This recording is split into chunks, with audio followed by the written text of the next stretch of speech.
Olá! Na aula de hoje nós vamos tratar daquele exercício que fala sobre orçamentos familiares, né? Foi solicitado a vocês que montassem 3 orçamentos familiares com pessoas que ganham 5, 10, 20 salários mínimos. Ou seja, a gente tem rendas aí diferentes e dentro dessas rendas diferentes eu pedi que vocês montassem um orçamento e apresentassem como seria alguma contribuição para a Previdência complementar considerando estes orçamentos. Então, nós temos aqui alguma possibilidade. Né? Quando eu elaborei esse exercício, né, corrigindo agora, né, comentando agora com vocês, que o salário mínimo está neste valor de R$ 1.212. Okay? Se a gente tem 5 salários mínimos, a renda, portanto, é de R$ 6.060. Com 10 salários mínimos, seria de R$ 12.120, de 20 salários mínimos, R$ 24.240. Nós temos aqui as rendas iniciais dessas famílias, certo? Temos agora que montar um orçamento. Primeira coisa, se essa é a renda bruta, nós temos que ver qual é a renda líquida. Né? Todos os indivíduos que são aí no mercado formal têm que contribuir, por exemplo, para a Previdência Social, tem também outras deduções, como FGTS, pode ter alguma dedução por questão de vale alimentação. Existem algumas deduções que se faz diretamente no salário, de forma que o que a pessoa recebe já vai ser este valor inicial, menos algumas deduções que acontecem. Vai ser aqui um rendimento líquido. Então, nós fizemos aqui o cálculo do valor aqui desse rendimento líquido de forma aproximada, tá? Considerando só alguns tipos de deduções que foi da Previdência Social e do Imposto de Renda retido na fonte.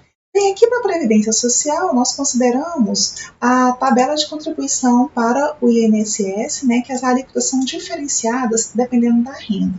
E eu queria chamar a atenção para uma coisa, né, que já faz muita diferença aí na renda líquida que a pessoa vai ter, que é o teto do INSS. As contribuições só acontecem até esse teto.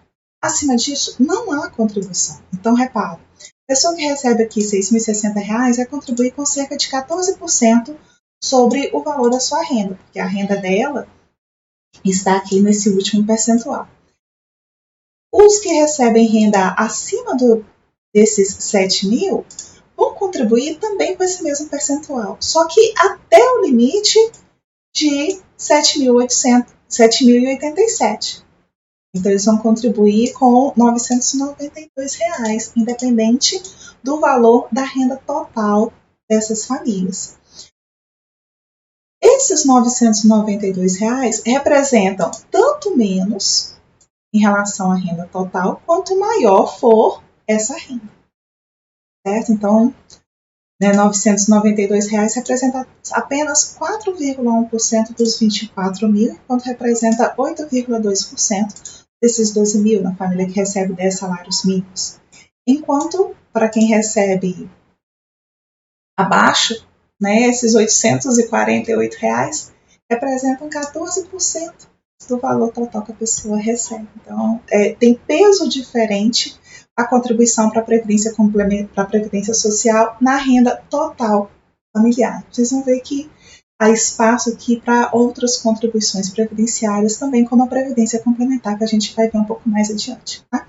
Eu também coloquei a questão do imposto de renda retido na fonte, né, que é uma outra dedução importante. Mais uma vez, não são só essas deduções possíveis, mas aqui eu coloquei para exemplificar.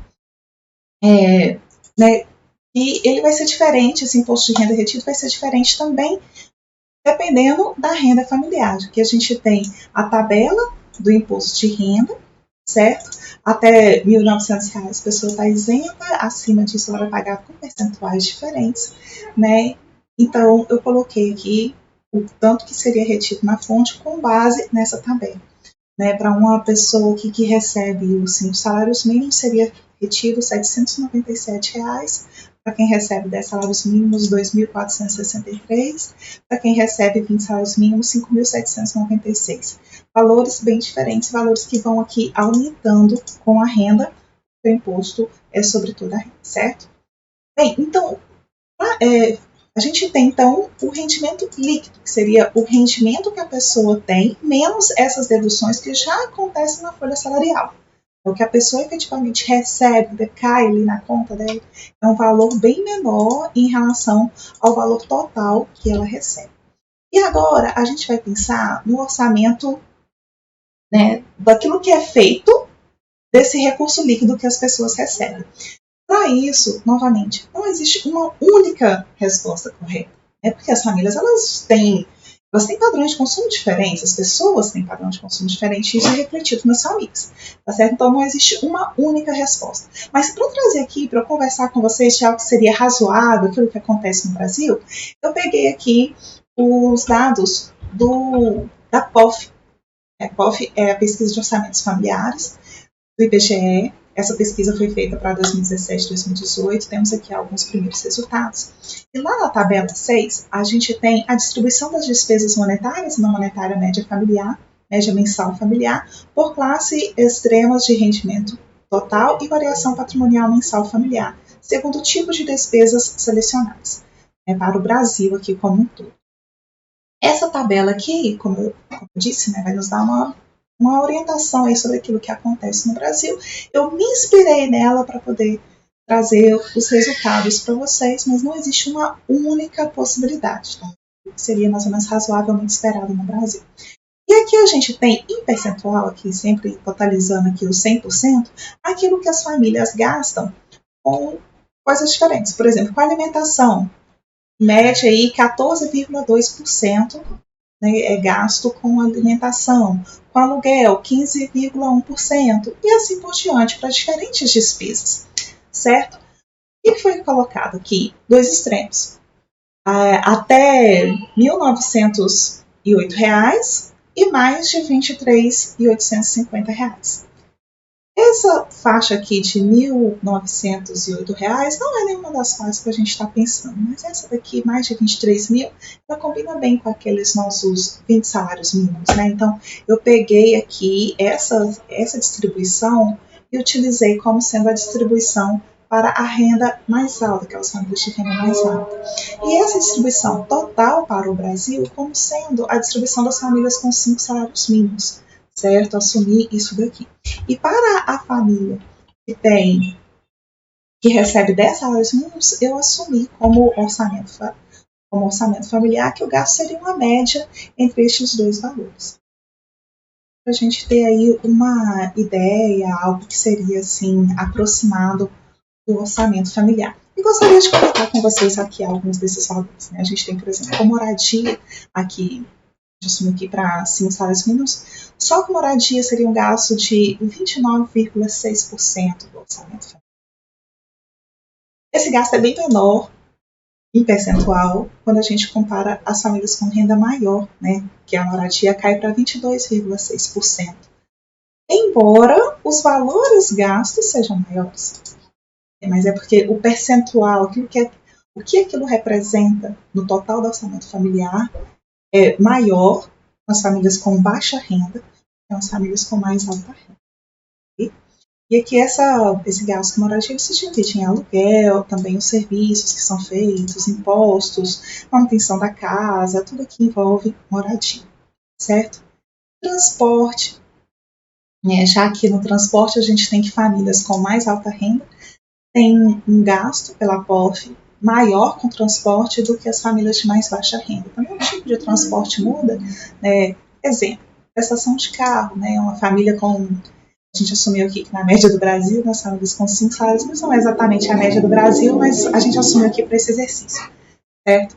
Teríamos aí um gasto de R$ 247 na família 1, enquanto na família de mais alta renda, R$ 1.300. Então, os carros que são adquiridos também são diferentes, né? O tipo de consumo ele é diferente e é maior aqui nas famílias de mais alta renda do que nas de mais baixa renda, até em percentual total da renda que é consumida para isso.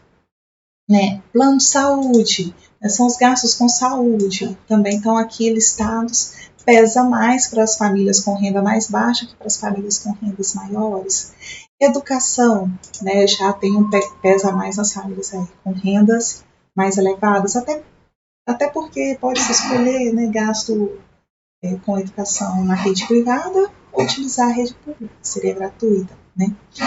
Chamo muita atenção aqui para gastos com alimentação, é aproximadamente o dobro nas famílias com mais baixa renda do que na família com mais alta renda.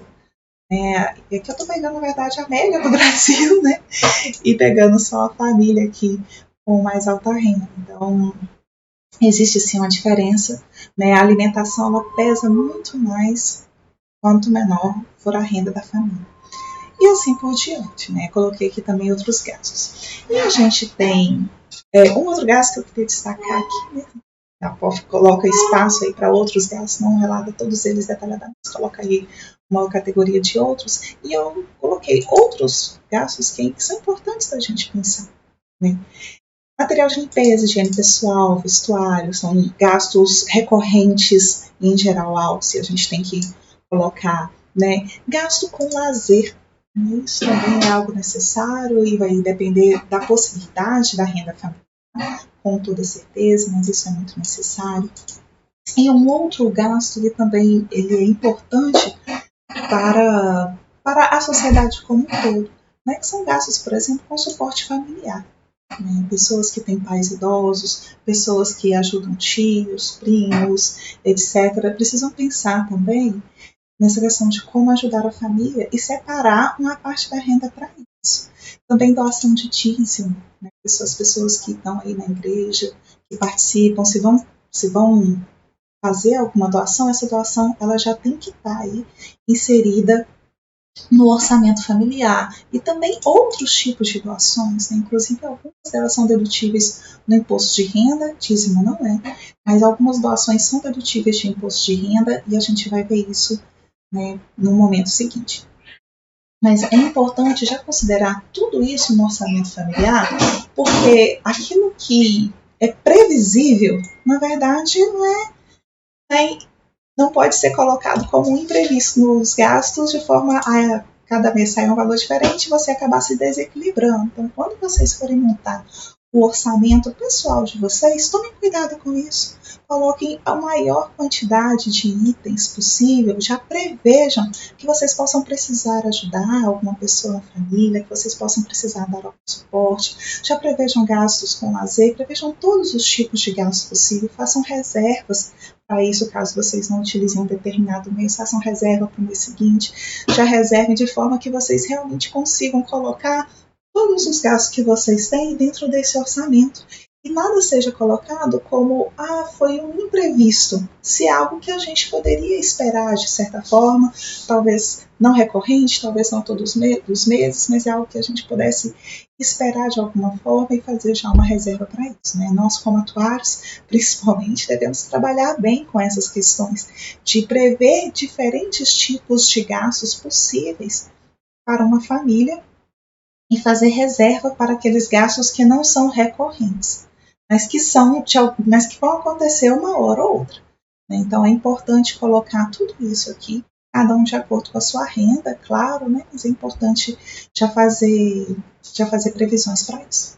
Certo? E por último, a gente tem aqui, já dado pela POF, né, alguns percentuais que as famílias gastam com o aumento do ativo, né, que a gente pode colocar aqui formas diferentes de aumento do ativo aí dessas famílias. Eu enumerei aqui 3, né, que seria investimentos em renda fixa, poupança, seria aqui alguma reserva para o que possa vir a acontecer, alguma demanda maior em algum momento, previdência complementar e outros tipos de investimento, aqui já um pouquinho em renda variável, alguns investimentos de maior risco, mas também maior rentabilidade que a gente possa fazer. O que a POF nos dá são estes percentuais aqui e eu dividi aqui para o nosso exercício nesses outros percentuais, colocando, por exemplo, para a família que ganha 5 salários mínimos, 1,6% de investimento em previdência complementar, e na família 3, que é a família com um salário mínimo, com uma renda maior de 20 salários mínimos, 3,6% da renda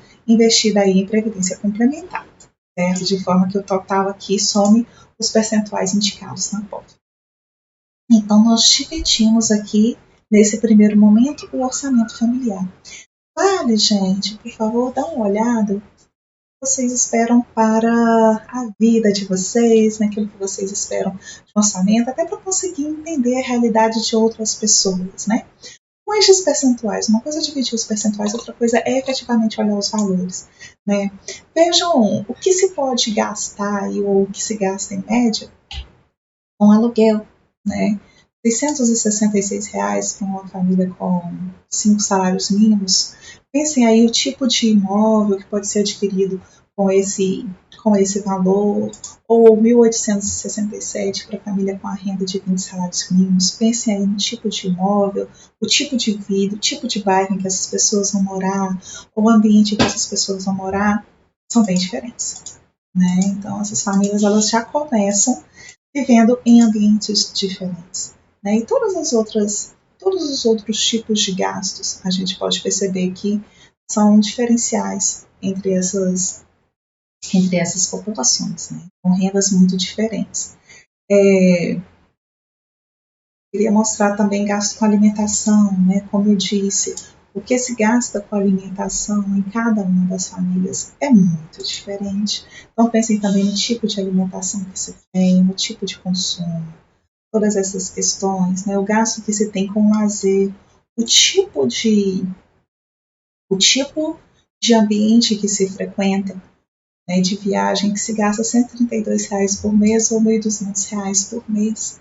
Os tipos de lugares que são visitados, os tipos de cultura que são absorvidos nesse estilo, com esses gastos que são possibilitados, né, o tipo de vida que se leva.